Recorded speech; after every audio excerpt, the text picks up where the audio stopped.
acá estamos, te proponemos escuchar la historia desde una mirada más amplia. Historia agrietada, con Daniel López.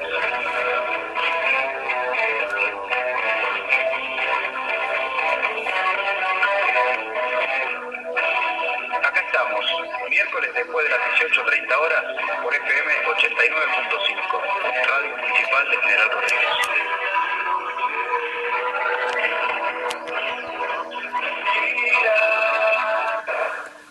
López Jordán, el último caudillo en armas. ¿Cómo estás, Daniel López? Buenas tardes, ¿cómo están a los dos? Muy bien, Hoy está el equipo completo. Hoy está el equipo completo. Sí. Bueno, me alegro mucho. Sí, hoy tenemos para hablar del último caudillo federal que tuvo la República, que fue López Jordán. La vida de este hombre es muy extensa. Nosotros vamos a tomar desde la muerte de Urquiza en adelante. Que digamos es más o menos la parte que venimos hablando también con el resto de los personajes en este momento.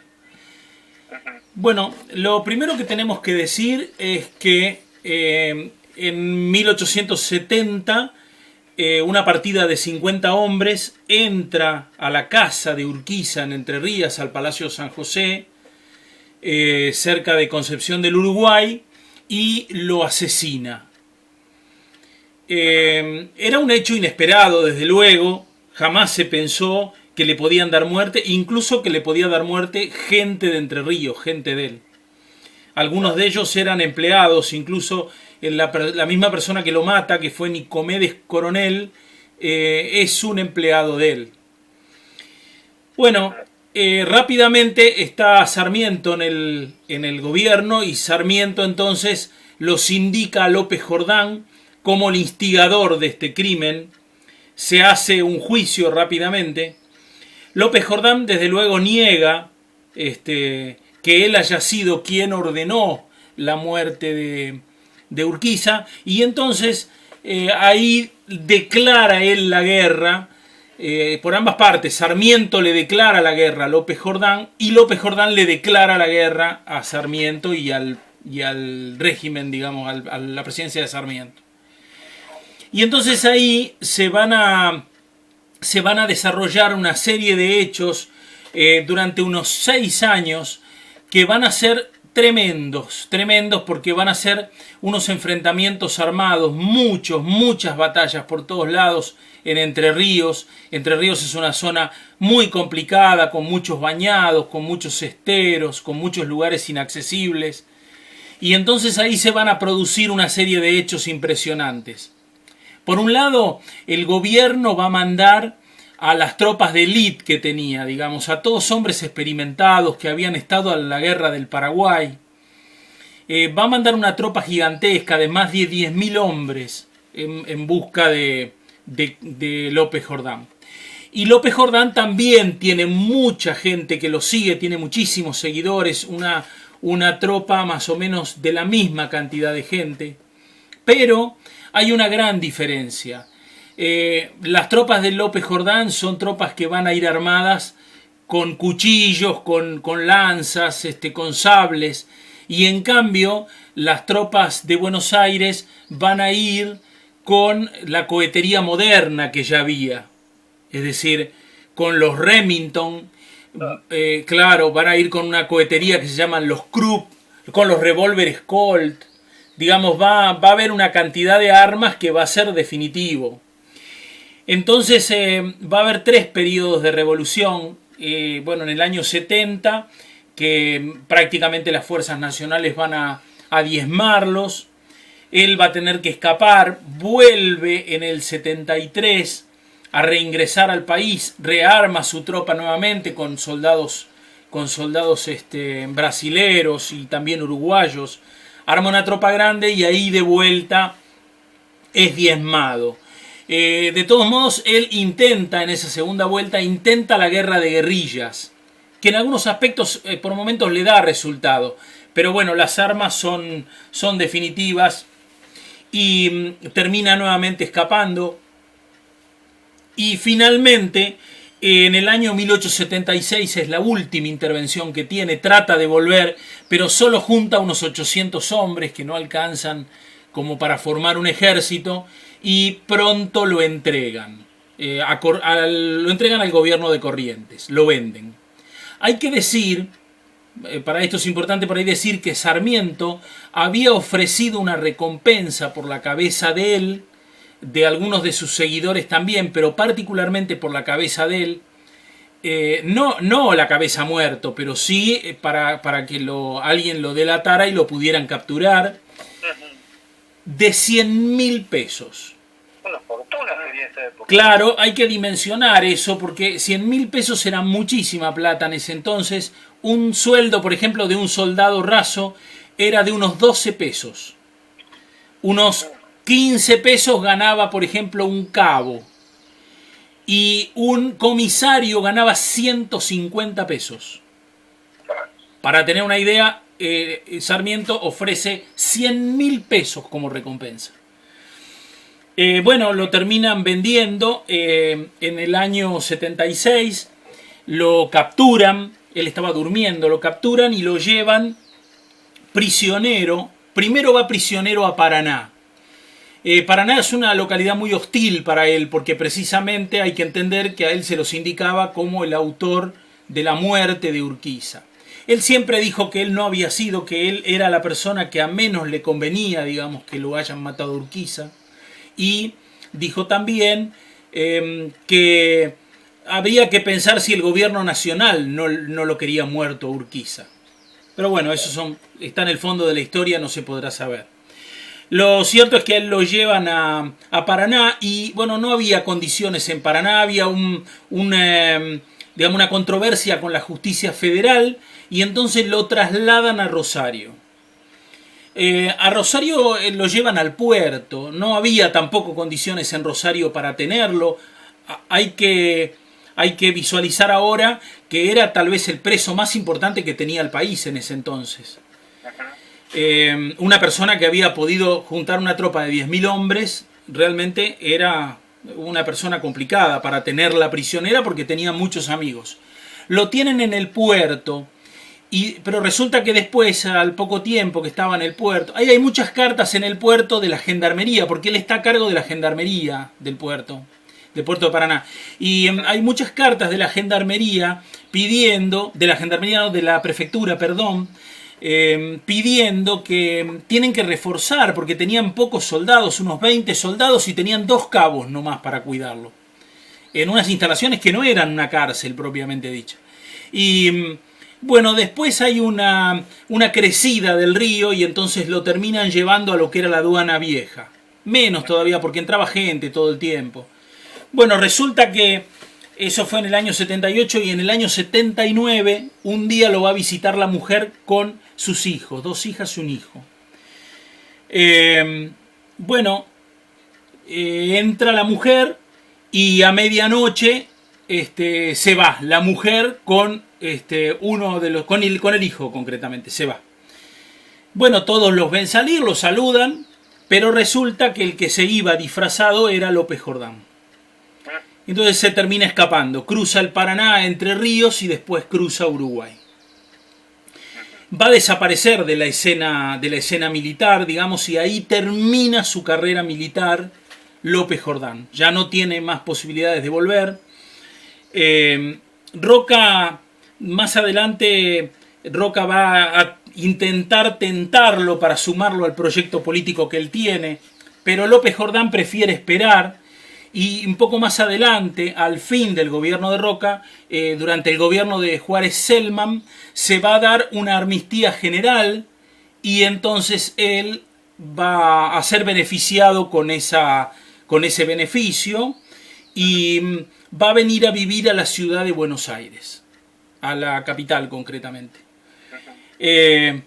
Hay que entender que eso ya es 10 años después, en el 1888, él llega a Buenos Aires con su familia. Él tenía su esposa y tenía 7 hijos. Y se muda a la capital. La capital en ese momento es otra cosa completamente distinta. Ya ya empezaron los cambios, digamos, impresionantes, porque ya habíamos dicho en una oportunidad que después de la guerra del Paraguay, la gente adinerada se muda a lo que es hoy Barrio Norte, toda la zona de Barrio Norte, escapando de la fiebre amarilla, y entonces empezaron a hacerse ya en ese entonces, para el 90 más o menos, los grandes palacetes, empiezan a dibujarse las grandes mansiones, las grandes fortunas se empiezan a mostrar, digamos, en propiedades y construcciones impresionantes. Fruto también de que habían venido muchísima mano de obra de arquitectos italianos y franceses. Se empieza a dibujar, digamos, en Buenos Aires esa nueva Argentina, la Argentina del progreso, que va a estar gobernada por el orden conservador, sin duda alguna. Se empiezan a pensar las obras monumentales que van a venir un tiempo después, por ejemplo el Palacio del Congreso y el Teatro Colón. El Teatro Colón iba a estar donde está el Congreso. Después se cambia el lugar. Pero digo, fue una época de obras monumentales en lo que es Buenos Aires, y era entonces el país de la ilusión. En ese contexto él llega a Buenos Aires, digamos, ¿no? Desde su Entre Ríos, que hay que ver lo que era Entre Ríos en ese entonces, ¿no? Bueno, a mediados del 88 hay una noticia que conmueve a Buenos Aires, y que es la muerte de Sarmiento. Ya habíamos hablado anteriormente de lo que fue la muerte de Sarmiento. En septiembre, Sarmiento muere el 11, pero llega el 21 a Buenos Aires. El presidente Juárez Selman decide rendirle honores, y lo hace desfilar, digamos, él mismo va en un carruaje de gala y hace desfilar el cortejo, estando todas las iluminaciones de las calles encendidas y con crespones negros, lo llevan a la Recoleta. Hay un artículo que escribe un historiador que a mí me gusta mucho, que es de Paraná, que se llama García Garro, y que dice, mira López Jordán, si López Jordán está mirando ese paso, ¿no?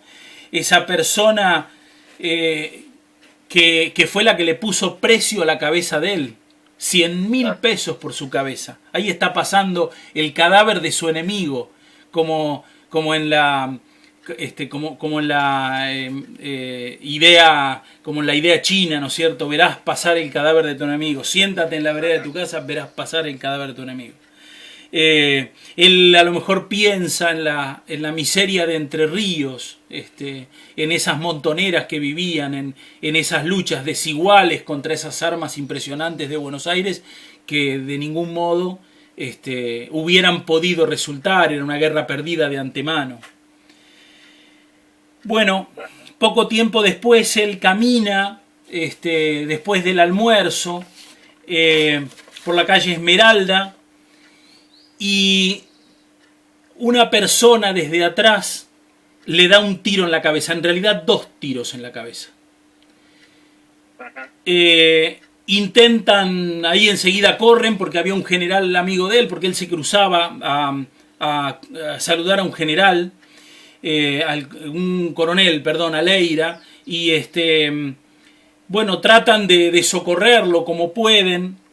Lo llevan hasta una farmacia que había ahí cerca, la farmacia Menier, que estaba en Esmeralda y Tucumán, y tratan de reanimarlo, pero no fue posible. Ya había dejado de vivir. Él muere justo en la puerta de la casa de un hijo de Urquiza, del tercer hijo de Urquiza, Diógenes Urquiza, de los hijos reconocidos de Urquiza, que había nacido en 1825. A la persona que lo mata, sí, obviamente lo capturan, se llama Aurelio Casas, es un joven de solo 27 años. Le toman declaración y él dice: lo maté para vengar a mi padre. Porque dice que su padre, Zenón Casas, esto lo dice en sede judicial, fue fusilado por orden de López Jordán. Hay historiadores que ponen en duda esto. Por ejemplo, Fermín Chávez dice que no, que a él, la orden de matarlo la había dado un comandante oriental, Oviedo, en el año 73. Y otras declaraciones también dicen que no, que él había ido a Uruguay con una partida de 10 hombres y los hombres mismos lo matan. Al padre de este muchacho Zenón Casas, el padre de Aurelio Casas, que es el que lo mata. Este muchacho dice que no, que a su padre le cortaron la cabeza, precisamente en esa revolución del 73, le cortaron la cabeza y la colgaron de un árbol, a la usanza que ya habíamos hablado, ¿no es cierto? Bueno, hay algo extraño, para ir redondeando la idea, y es que la familia de Urquiza le hace llegar una donación a la familia del matador, de este muchacho, que era una familia muy pobre, estaban hace muy poco tiempo en Buenos Aires viviendo, y la familia le hace llegar a la esposa 70.000 pesos, una donación, de los cuales gente indigente realmente, 70.000 pesos, de los cuales Diógenes Urquiza pone 35.000 pesos. Bueno, ninguno fue llamado a declaración de la familia, se da prácticamente por cerrado el caso. Y después, posteriormente, el 25 de mayo de 1919, este muchacho es indultado por Hipólito Yrigoyen. Digamos, ese es el fin. Los restos de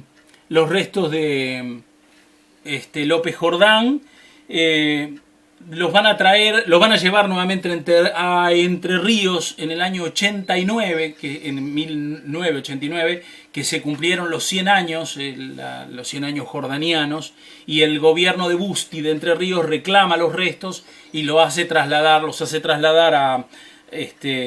a Paraná, bueno, donde hoy están. Primero estuvieron en un panteón de unas personalidades y después los trasladaron a la Plaza Carbó, donde hoy hay un mausoleo ahí con los restos de López Jordán. Ese es el último caudillo en armas que tiene la República Argentina. Ya que estaba sacando la cuenta mientras vos hablabas, el tema de la matemática a mí me encanta, la plata que era los 100.000 pesos de la recompensa, ¿no? Y sí. Yo lo hacía con la regla de 3 con un sueldo actual, y sería algo así como 165 millones de pesos. Claro, de recompensa. Mucha plata. Digamos, para un simple trabajador, para muchísima gente era muchísima plata la recompensa que se Claro. Hay que entender, por eso yo también dimensiono quién era en ese momento López Jordán. ¿No es cierto? Estamos hablando de la única persona que había quedado, digamos, del último caudillo federal que podía juntar 10.000 soldados. Claro. Soldados prácticamente voluntarios, porque ¿quién les iba a pagar el sueldo? Claro. ¿Entienden? Era la única persona que podía hacer ese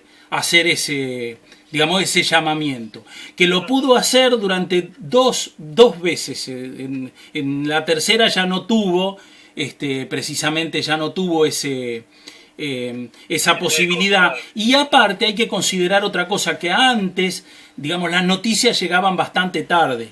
Y es probable, al interior estoy diciendo, y especialmente en los pueblitos del interior, en los lugares más recónditos del país, es posible que esa propuesta de los 100.000 pesos haya tardado en llegar. Digo, no había internet, viste que todo el mundo... Entonces, pero claro, cuando llegó, después de 6 años, cuando llegó, cualquiera lo iba a mandar al frente. Era mucho el dinero. Bueno, la historia de él es, la verdad, una historia apasionante desde todo punto de vista, porque él precisamente fue un ladero de uno de los cuadros más importantes que tuvo Urquiza. En la batalla de Pavón, el desempeño que él tuvo fue brillante y él fue una de las huestes, digamos, que ganaba, una de las alas que ya ganaba, y por eso que él tampoco nunca pudo procesar por qué Urquiza decidió retirarse de esa batalla. Ese puede haber sido parte de su encono. También dicen otros que Urquiza siempre lo mantuvo a la sombra y que nunca le quiso dar a él un lugar preponderante. Cuando había un lugar posible, se lo dio a un sobrino de él. Así que, bueno, nada, resquemores puede haber tenido. Todo es cinematográfico eso, porque hay que entender que Urquiza podía haber pensado que cualquiera lo iba a matar, menos que lo iba a matar su gente y menos que lo iban a matar en su propia casa. Era un imposible pensarlo. Nada. A mí me parece que esta historia es de las más jugosas que tienen. Yo no entiendo si no se hizo alguna película por... Bueno, el cine es medio complejo también, ¿no? Pero digo, me parece hasta cinematográfico todo. El hecho de que se haya escapado disfrazado de mujer. Todo me parece de esta historia impresionante. Y bueno, a partir de esta muerte, digamos, de que él ya igual estaba terminada su carrera política, porque él estaba al tanto de que a Juárez Selman lo querían voltear, había conspiraciones contra el presidente Juárez Selman, y a él lo convidaron a participar y él no quiso saber nada. Él estaba fuera de la política. Él lo único que quería era que le dieran nuevamente su grado de general que se lo habían quitado. Y bueno, lo terminan matando en estas circunstancias que realmente quedaron. Ese es otro foco oscuro de la historia que nunca se va a poder dilucidar. Pero lo que llama mucho la atención, o poderosamente la atención, es esa paga que hace la familia de 70.000 pesos a la familia de quien lo mató. Y bueno, por un lado uno lo puede interpretar como que está bien, pero suena raro, ¿no es cierto? Bueno, Daniel, no sé cómo nos quedó el tiempo, porque no tengo el reloj acá a la vista. Sí. No, estamos bien. Estamos bien. Está bien. Quería comentarles, no sé cómo va a seguir este año, si todavía tenemos algunos programas más por delante. Mira, no me acuerdo cómo quedan las fiestas, qué día que hay. Yo tampoco. Bueno, hoy estamos 9, sería 16, 23. No, mira, calculo que se nos da, nosotros vamos a seguir, bueno, por lo menos la idea nuestra es seguir tenemos, de alguna manera todo el verano. Está bien, tenemos algunos programas más por delante. Sí, tenemos. Entonces vamos a hablar algunos hechos curiosos de la historia. ¿Cómo? Perdón, Daniel. Sí. Sí, ahí está, 25 y primero va a caer el viernes. Bueno, perfecto. Así que tenemos diciembre todavía. Bárbaro. El miércoles para desarrollar la historia. Bueno, entonces vamos a seguir con cuestiones curiosas de la historia argentina.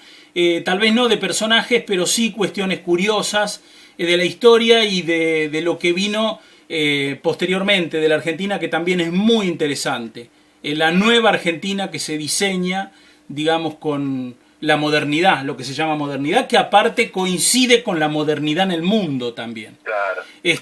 Esta nueva Buenos Aires que va a empezar a ser de alguna manera la París chica, y se diseña un nuevo modelo de sociedad donde va a haber gente muy rica, va a empezar a haber gente muy pobre, estas dos contradicciones, y que van a terminar un poco más adelante en los conflictos sociales que ya todos conocemos. Los conflictos sociales inclusive en el sur, porque ya van a empezar a aparecer también los defensores de los obreros. Así que bueno, hay una Argentina muy interesante para seguir revisando.